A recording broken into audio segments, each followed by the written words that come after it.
My name is Grace, and for 18 years, I lived with my parents, Lisa and Robert, in a modest two-story house in Minneapolis. We weren't the kind of family that had movie nights or went on exciting vacations, but I figured that was just how my parents were: practical, reserved, focused on work and everyday routines. Mom worked as an accountant, spending her evenings with spreadsheets and calculator in hand. Dad was in sales, always on the phone closing deals or preparing presentations. They provided for me, kept me fed and clothed, helped with homework when I asked. But there was always this distance. No warm hugs, no I love yous thrown around casually like I saw in other families. I told myself it was just their way, that not every family had to be all touchy-feely to be good. "Grace, honey, we need to talk to you after dinner," Mom said on the morning of my 18th birthday. Her tone was unusually serious, but I didn't think much of it. Maybe they had planned something special, though they'd never really made a big deal out of birthdays before. That evening, I sat at our kitchen table, picking at the remains of my birthday dinner, takeout pizza, my choice. Mom had barely touched her slice, and Dad kept checking his phone, something clearly on his mind.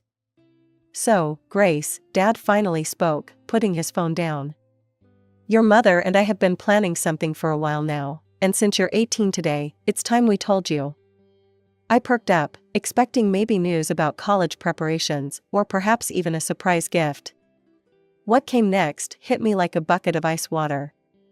"We're selling the house," Mom stated flatly. "Your father and I are moving to Europe. We're going to start our own business there." I stared at them, waiting for the punchline. "Oh, okay. When are we leaving?" "I mean, I'll need to figure out about college applications and—" "No, Grace," Mom cut me off, her voice sharp. "We're moving. You're not coming with us." "What do you mean?" My voice came out small, childlike. "I don't understand." "You're 18 now," Dad explained, as if discussing a business transaction. "An adult. It's time for you to take care of yourself." I looked between them, my brain refusing to process what I was hearing. "But, what about college? I'm supposed to start in a few months." "We've been talking about it." "That's your responsibility now," Mom said, standing up to clear the plates. "To be honest, Grace, you've been a burden all these years. We've fed you, clothed you, supported you for 18 years. That's more than enough." The words hit me like physical blows. A burden? All these years? I felt tears welling up in my eyes, but Mom just continued loading the dishwasher as if she hadn't just shattered my entire world. "You can stay here until we sell the house," Dad added, his tone suggesting this was some kind of generous offer. "But the sooner you figure out your own situation, the better it will be for everyone." I sat there, frozen, as my parents discussed property values and moving logistics over my head. 18 years of memories suddenly shifted, transformed. Every quiet dinner, every missed school play, every brief good job instead of a hug, they weren't signs of restraint or different parenting styles. They were signs that my parents had been counting down the days until they could get rid of me. The next morning, I woke up feeling like I'd been hit by a truck. My hands were trembling as I dialed Grandma Eleanor's number. She picked up on the second ring, her warm voice already making me feel a little less lost. "Gracie?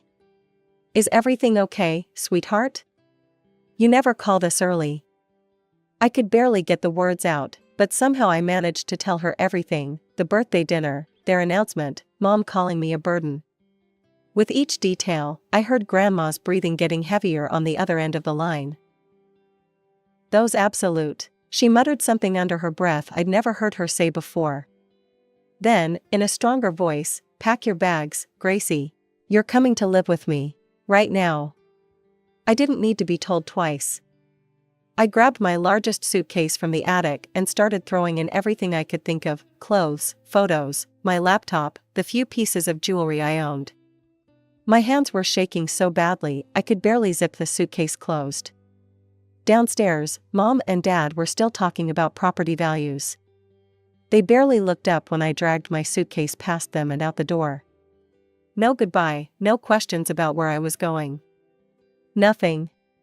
Grandma was waiting on her front porch when I pulled into her driveway.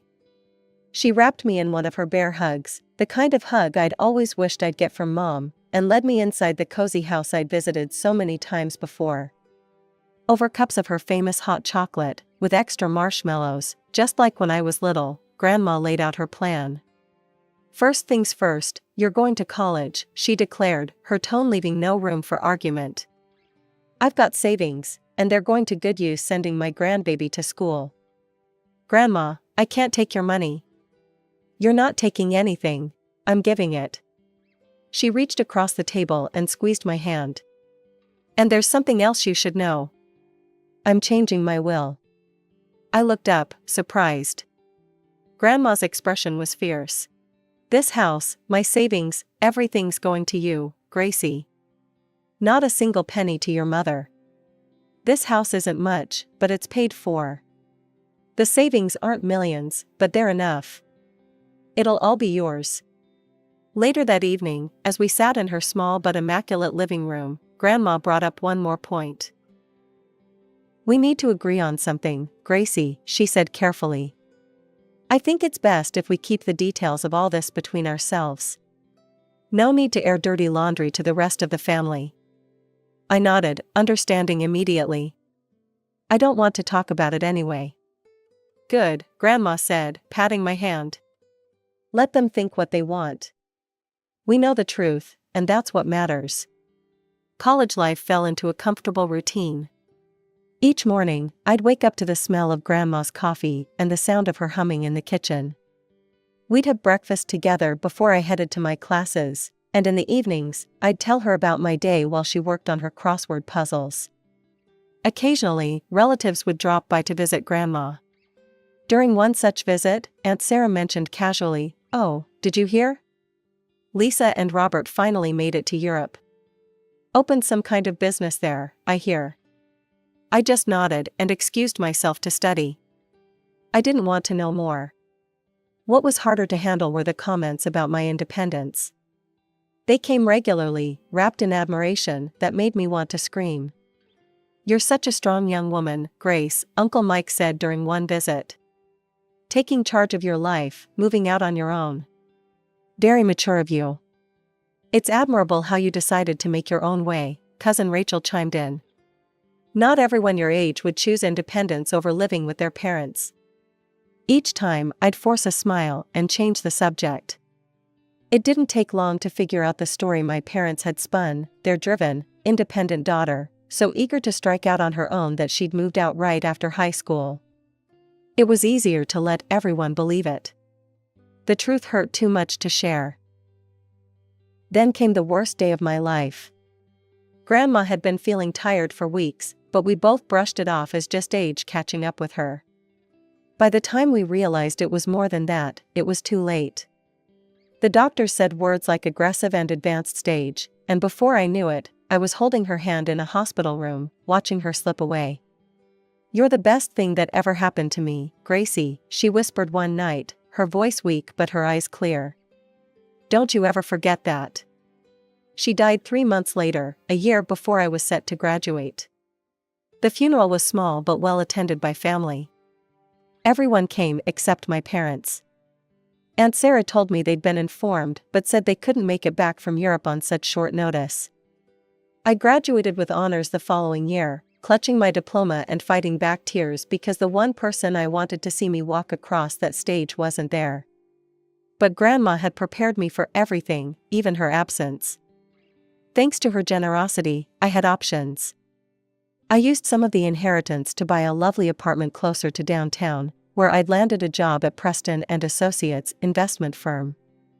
I decided to keep her house and rent it out. I couldn't bear to sell it, but I also couldn't face living there without her.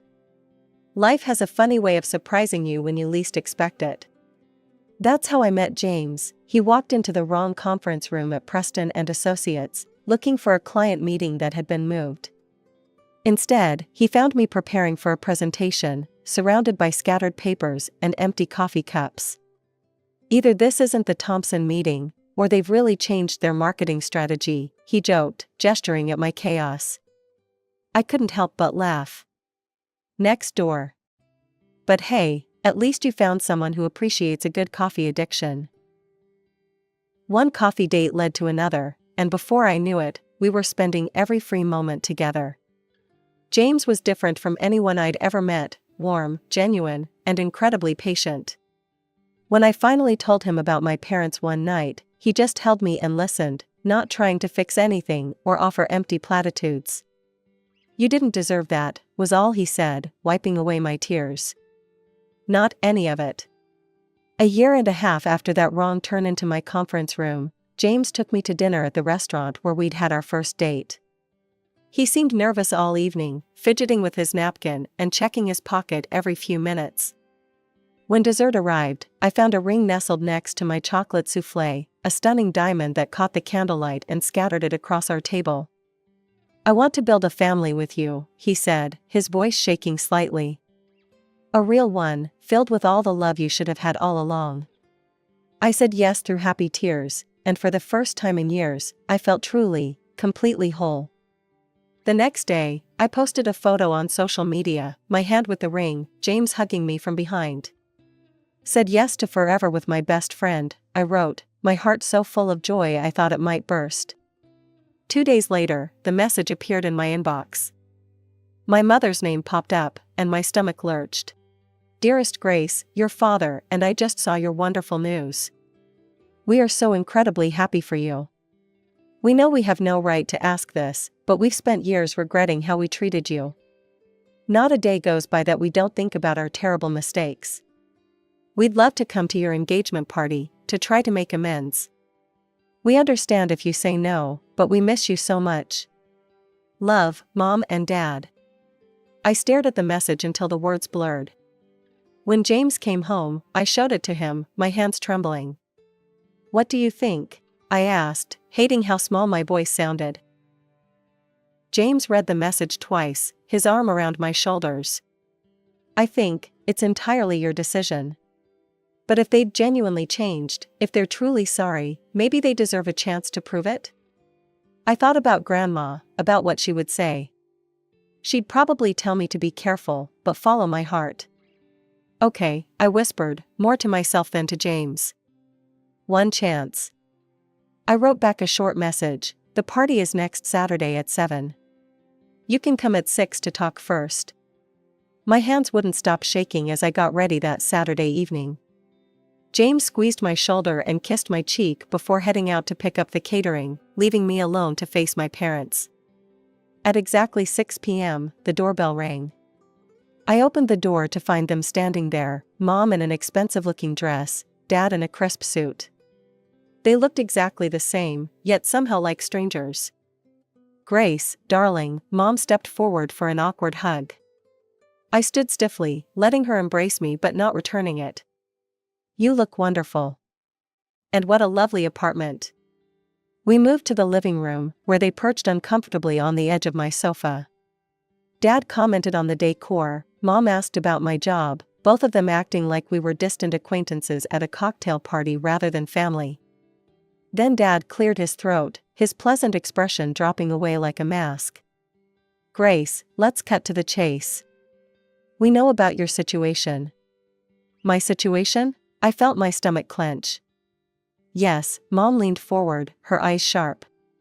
"We know about Grandma's inheritance. The house, the savings, all of it. And we've done our research." "What research?"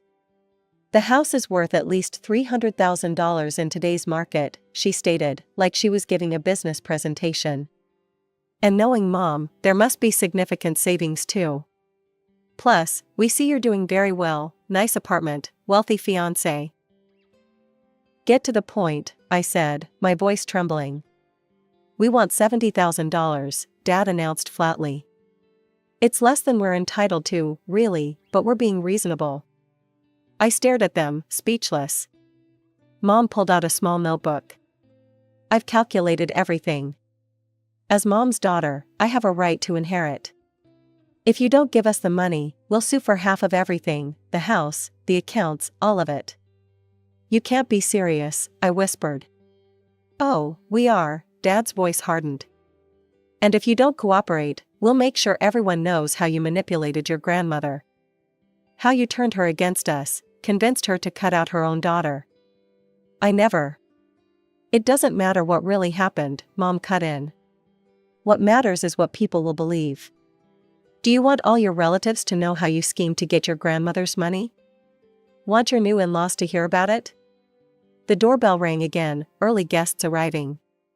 I stood up, feeling dizzy. I need time to think about this. Think fast, Dad stood, straightening his tie. We want an answer soon. They walked out just as James's parents walked in, all smiles and congratulations. I plastered on a fake smile and tried to focus on greeting guests, but my mind was spinning. As the apartment filled with cheerful voices and laughter, I felt like I was watching everything from underwater. The morning after the engagement party, I sat at my kitchen table, staring at my phone.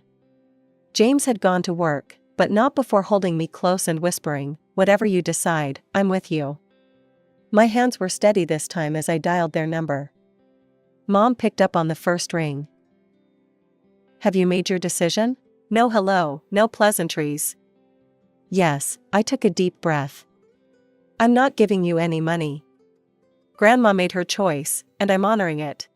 "You'll regret this," she hissed and hung up. They didn't waste any time. That evening, my phone started buzzing with notifications. My parents had posted a lengthy message on social media, complete with sad-faced emojis and carefully filtered photos of them looking distressed. "Our hearts are breaking," the post read.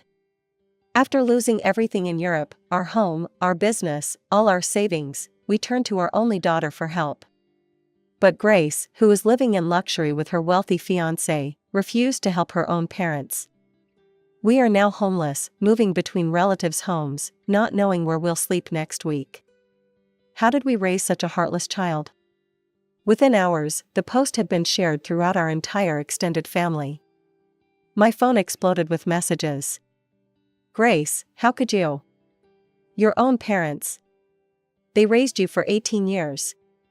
You have plenty of money now, why can't you help them?" Aunt Martha called me, sobbing. "They need a place to stay, Grace. That house of your grandmother's is just sitting there with renters in it. Your own parents should be living there." Uncle Peter's message was particularly harsh. "Your grandmother would be ashamed of you. Your parents sacrificed everything for you." I wanted to scream, to tell them all the truth, but my throat felt closed up every time I tried to respond. Then came the wedding cancellations. "I'm sorry, Grace, but I can't celebrate while your parents are suffering," Cousin Rachel texted. "What kind of person starts a marriage by turning their back on family?" wrote another relative. The final blow came from Uncle Mike, who'd always been kind to me at family gatherings. His message was brief and professional. "Grace, as a lawyer, I feel obligated to inform you that I will be representing your parents in their lawsuit against you regarding your grandmother's estate. The law is clear about children's rights to inheritance, and your grandmother's will can be contested. Expect official documentation soon. I recommend you reconsider your position before this gets messy. You don't want to start your married life with a legal battle. Uncle Mike." I sat in my darkened apartment, reading and rereading the messages, watching as my entire extended family turned against me. The irony was almost funny. They were finally seeing me as the terrible person my parents had always thought I was, but for all the wrong reasons. James found me there when he got home, still scrolling through the endless stream of accusations and disappointment. He took one look at my face and pulled me into his arms. I sat at my computer, fingers hovering over the keyboard. Taking a deep breath, I began to type. "To my family and friends. I've stayed quiet for 8 years about what really happened between my parents and me. I let everyone believe their version of events because the truth was too painful to share. But now I have no choice. On my 18th birthday, my parents sat me down and told me they were selling our house and moving to Europe. They informed me I wouldn't be coming with them. You've been a burden for 18 years, my mother said. That's more than enough. They refused to help with college, refused to support me in any way. I was given until the house sold to figure out my own situation. I didn't choose independence as they claimed. I was abandoned. Grandma Eleanor took me in that very night. She gave me a home, paid for my education, and showed me what unconditional love really means. Now my parents are back, demanding $70,000 and threatening to sue me for half of Grandma's inheritance. They're threatening to destroy my reputation if I don't comply. But Grandma, being the wise woman she was, saw this coming. My hands were shaking as I uploaded the video file beneath my post. Grandma's face filled the screen, looking tired but determined, sitting in her hospital room. Her lawyer, Mr. Thompson, was visible in the background. "Lisa," Grandma began, addressing my mother directly. "If you're watching this, it means you're trying to take what I left to Grace. I knew you would. You're my daughter, and I love you, but your greed has poisoned your heart. I, Eleanor Marie Sullivan, being of sound mind and clear judgment, am recording this message in the presence of my attorney. I want to state explicitly why I've chosen to leave everything to my granddaughter, Grace. 8 years ago, you and Robert threw your own child away like she meant nothing. You refused to help with her education, refused to give her any support. You called her a burden. A burden. Your own daughter, who I watched you bring into this world. Grace never told anyone what you did. She kept your secret, even when relatives praised you for raising such an independent daughter. She protected your reputation while you abandoned her. I'm leaving my house, my savings, and everything I own to Grace. Not because she manipulated me, as I'm sure you'll claim, but because she showed more character in her pain than you've shown in your entire life. This is my final decision, made with full mental capacity and witnessed by my lawyer. Grace is my sole heir. That's all I have to say." The video ended with Grandma's lawyer confirming the date and circumstances of the recording. I added a final line to my post. "I've kept this video private for years, respecting Grandma's wishes to avoid family drama. But now that my parents are threatening legal action and spreading lies, I have no choice but to share the truth. I'm sorry you all had to find out this way." With trembling fingers, I clicked post. The responses started flooding in within minutes of my post. The first call came from Uncle Mike. "Grace, his voice cracked. "I had no idea. My God, I'm so sorry. I'm withdrawing from the case immediately. What they did to you." Aunt Sarah called next, sobbing. "That birthday dinner. I remember bringing you a gift the next week, but your parents said you'd moved out. They seemed so proud of your independence. How could they?" The family group chat exploded with messages of shock, support, and apologies. Cousin Rachel, who'd cancelled her RSVP just days ago, wrote a long message. "I feel horrible about judging you without knowing the truth. Your parents painted such a different picture. Please tell me it's not too late to attend the wedding. I want to be there to support you." One by one, all the wedding cancellations were reversed. Relatives who'd condemned me just days before now reached out with heartfelt apologies and offers of support. Even distant family members I barely knew sent messages expressing their shock and sympathy. "Your place card will be waiting," I told each one. No hard feelings. Through the grapevine, I heard snippets about my parents. They'd moved in with some old friends from their college days, picking up temporary work here and there. Mom was doing bookkeeping for small businesses, Dad taking whatever sales jobs he could find. Their grand European dreams had apparently crumbled long ago. Part of me expected to feel guilty about exposing them, about sharing Grandma's video. But sitting in my apartment the night before my wedding, looking at the photo of Grandma on my mantle, I felt only peace. "You were right, Grandma," I whispered to her picture. The truth did set me free. James found me there, wrapped his arms around me from behind. "Any regrets?" he asked softly. I thought about the scared 18-year-old girl I'd been, packing her bags in silence. About the grandmother who'd saved me with her love and foresight. About the woman I'd become, stronger, wiser, but no longer carrying the weight of other people's lies. Not a single one, I replied, and I meant it. Tomorrow, I'll walk down the aisle surrounded by family who knows the real me, both the pain I've survived and the strength it gave me. My parents won't be there, but the empty seats won't matter. I have everything I need: love, truth, and finally, beautifully, peace. Some people might say I'm heartless for cutting my parents out of my life, for not helping them in their time of need. But I've learned that real family isn't about obligation or guilt, it's about love, support, and truth. And sometimes, the most loving thing you can do is simply let go.